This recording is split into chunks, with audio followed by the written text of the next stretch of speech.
Hi, I'm Mircea Monroe, and you're listening to my interview with Elaine Goodman on gogoodman.com.au. In our last interview 3 years ago, you mentioned you wanted to try paragliding and travelling to Africa, India and Australia, and also back to Fiji, where you grew up.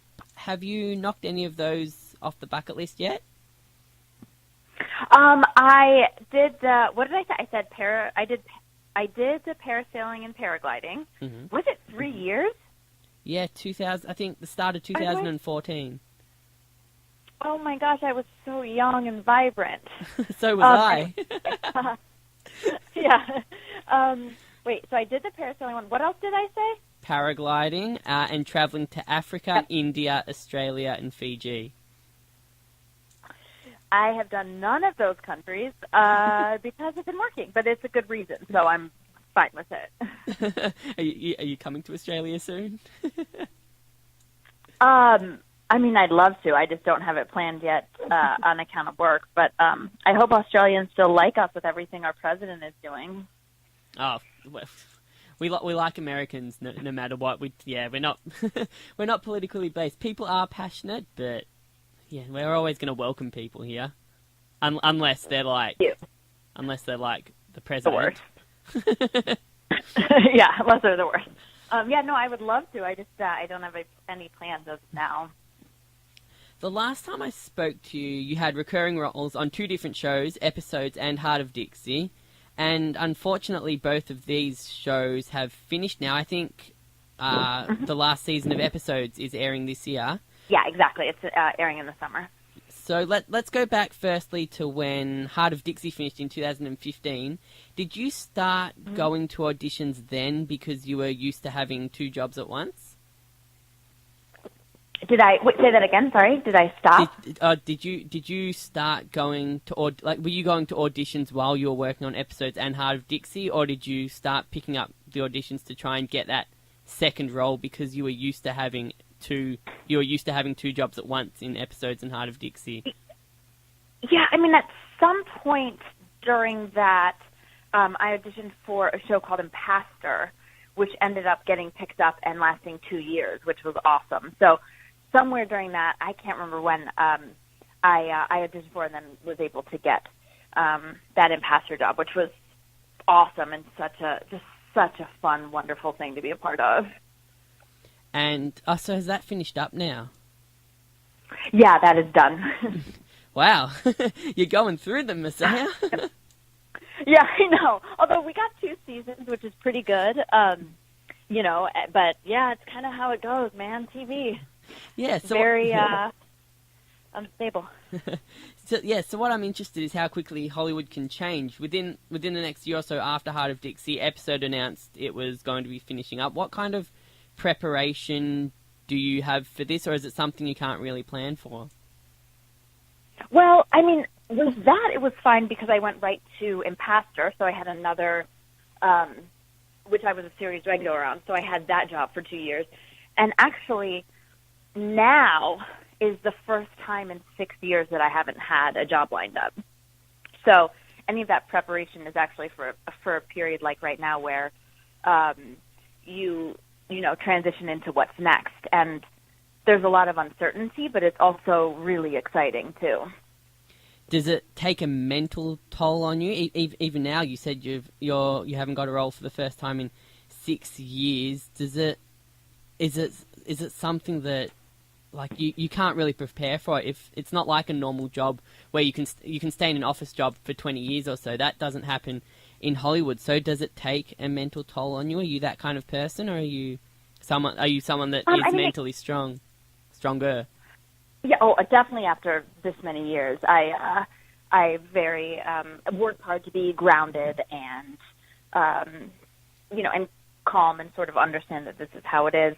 And it's also a big part of it. It's also partly up to me. Like, there have been opportunities that I didn't feel were quite right for me. So some of this is by choice. It's an interesting mix of choosing to be unemployed and also wanting to get sort of the right job.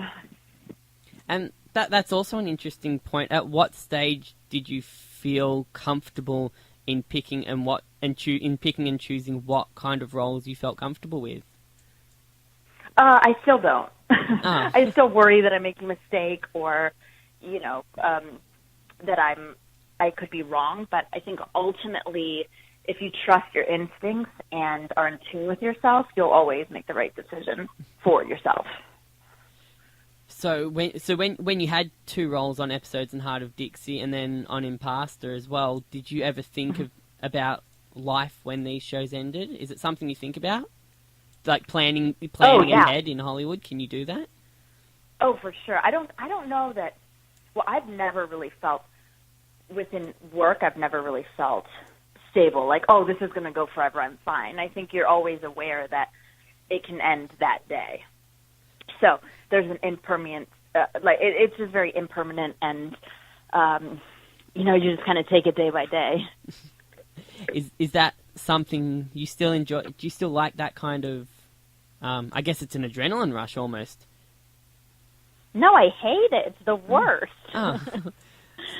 Why not try and? Well, I don't want to say why not try and get another job, because you obviously love acting, but does the positive far outweigh the negative for you? Well, here's a comparison. It's like dating. You can date someone that's perfectly fine and nice and stable, and it's fine. Or you can be single and be scared and wonder if you're going to meet the right person and feel a little lonely at night and hold out for the person that is who you want to spend your life with. And that's sort of how I feel about work. So you'd rather get the jobs, and then maybe you may or may not find that perfect role, but you're always going to be working, you're always going to be trying different things, correct? Well, I love working, absolutely, and I think you learn on everything, but actually the opposite. I think that sometimes holding out for the right thing is very powerful, as opposed to just accepting anything. So in between all of this happening, you got a few one-off cameo roles on various shows. Firstly, before I ask you about BoJack Horseman, are these one-off? Are these one-off roles a good way to keep your morale up while you're looking for that next regular gig?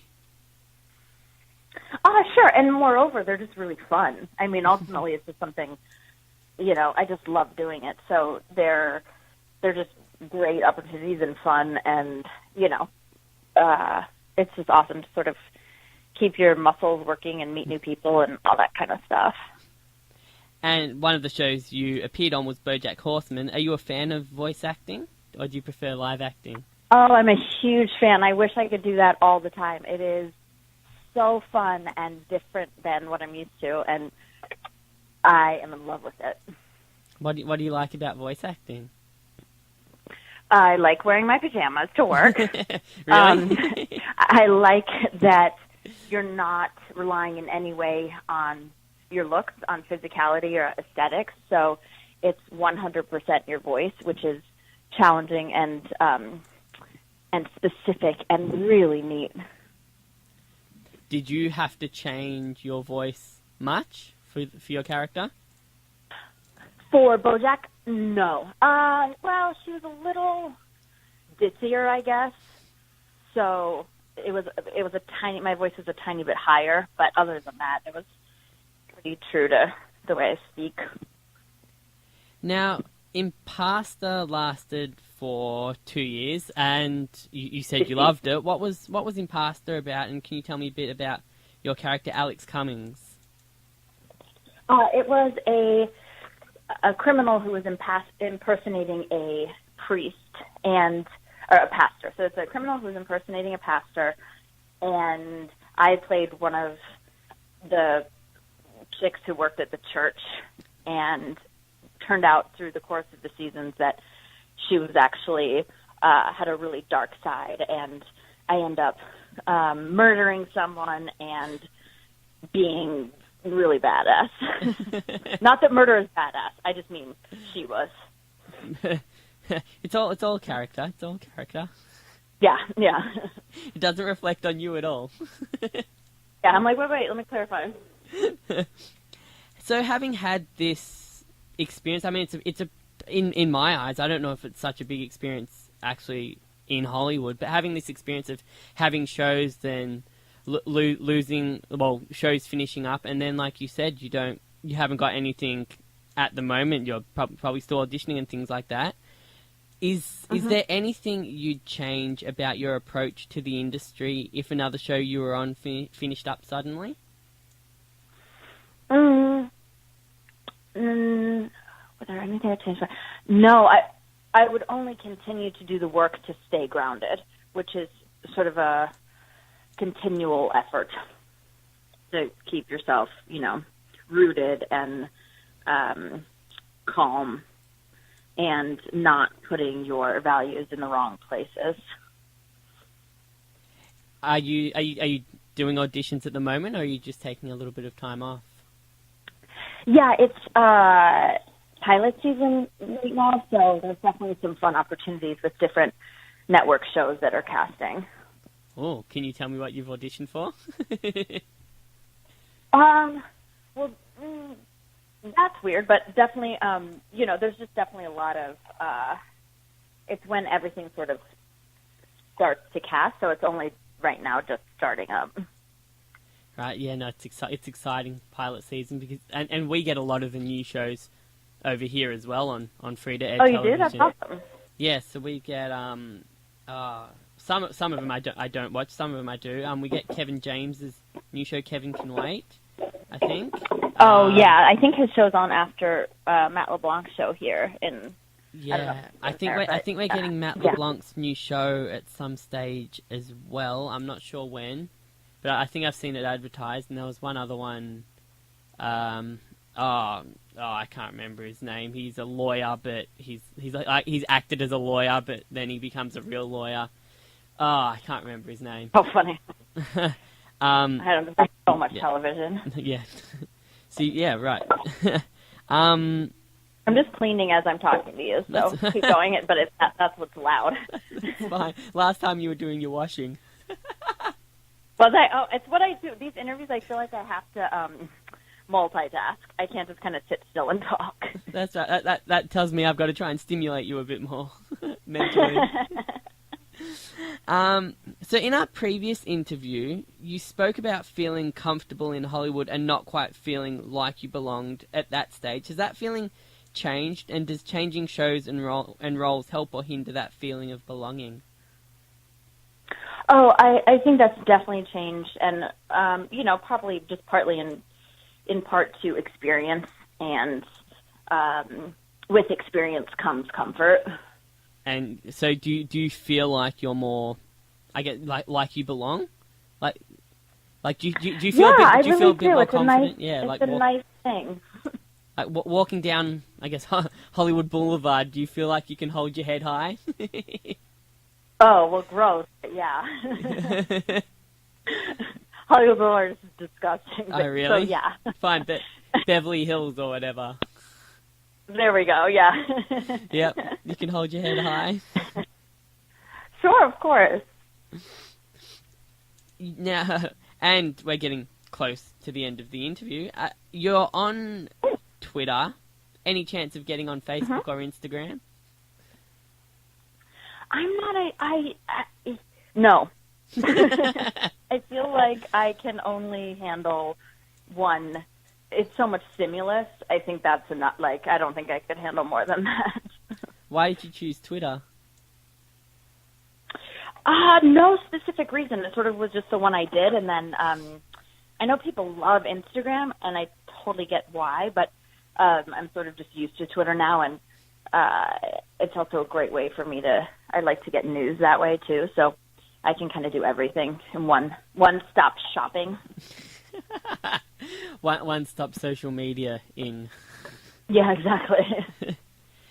So what, apart from, I guess, trying to find roles during pilot season, what else are you doing? Are you still keeping up your hobbies that we mentioned last time? Were like yoga. I can't remember what they were for years ago, but yoga, scuba diving. I can't remember what else. Good memory. Yeah, definitely those, and just spending quality time with people that I love and friends, and being in nature, and volunteering is a huge part of my life. So, yeah, a little bit of everything. Pretty well-rounded. I listened back to our interview before I did the research. I don't remember it from 3 years ago. Oh, I was like, oh, that's amazing. Yeah, no. I don't know what I did yesterday. Uh-huh. What volunteering do you do? I work a lot with foster kids, so there's various organizations throughout LA that do different events or, game nights or just things that are more to push policy forward to benefit the foster kids, specifically locally, but there's different ones that also do globally. And do you keep in touch with any of your episode's castmates? Oh, yeah. Kathleen is actually one of my best friends, which is awesome. So I see her a couple times a week. And Matt, I talk to all the time. He's so busy. Speaking of 2 shows, he's doing 2 shows right now. So he's between LA and London. Ah, because he's doing Top Gear as well, isn't he? Yeah, exactly. So we talk, but he's so busy. And yeah, Daisy Haggard, who's also on that, we email. There were such great people on that show. So yeah, we absolutely stay in touch. And has the final season doesn't air till later this year in America, so there's still a little wait. Yeah, and we don't even have a confirmation. I think it's this summer, but it hasn't been confirmed yet. But, so when did it finish filming? God, we finished in June of last year, maybe? Oh, God, it takes a while. Maybe. Well, as far as they're done editing, it's just when Showtime wants to air it based on, I don't know, their other shows, or I don't know why it's taking so long. I just want to see the final season. That's annoying. I know. So do I. So do you still remember what happens? Oh yeah, I definitely do. And I think David and Jeffrey, our creators, I saw them over Christmas, and I think they're going to show us Kathleen and I, some episodes before it airs, which will be fun. So we will get to see it, thankfully, before the summer. And there's no chance of a return? No, it is definitely done. We all die. No, I'm just kidding.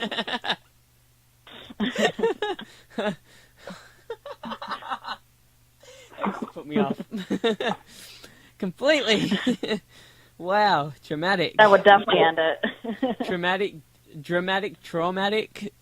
God. Yeah. And so where can people find you? You're very bubbly and very active on Twitter. Where can people find you? Yeah. I feel like in that way to stay, if they want to interact, then definitely Twitter. Like we said, episodes will air this summer, and then who knows? We'll see. So, do you have a number of shows that you want to audition for? Are there shows that you've heard of that you like, or is it still up in the air? Absolutely. I think there's probably going to be some great stuff. It's just, things are just starting to get purchased. So once the network buys them, then I read them, and then it goes from. So we'll see. Yeah, I don't know yet, but I'm sure there will be. Are you aiming for comedy? Not necessarily. I love crying. Did you say you love crying? Yeah. Okay. Drama school too. Right. No, not necessarily aim at comedy. I'm really open. It's just more about the character than it is the genre. Can I ask? Do you have a certain memory that helps you cry on cue, or do you just do it? I think it depends on the job. Like, sometimes the scene itself is enough, and sometimes I prepare with, certain thoughts or sad music and that kind of stuff. It depends on the circumstance. What's your go-to sad song? Oh, Sarah McLachlan. Anything Sarah McLachlan. I don't know who that is. Oh, really? Her music is so beautiful. Yeah. Perfect. Mircea, thank you for doing another interview, and I'll talk to you in 3 years. Well, thank you again so much for doing this.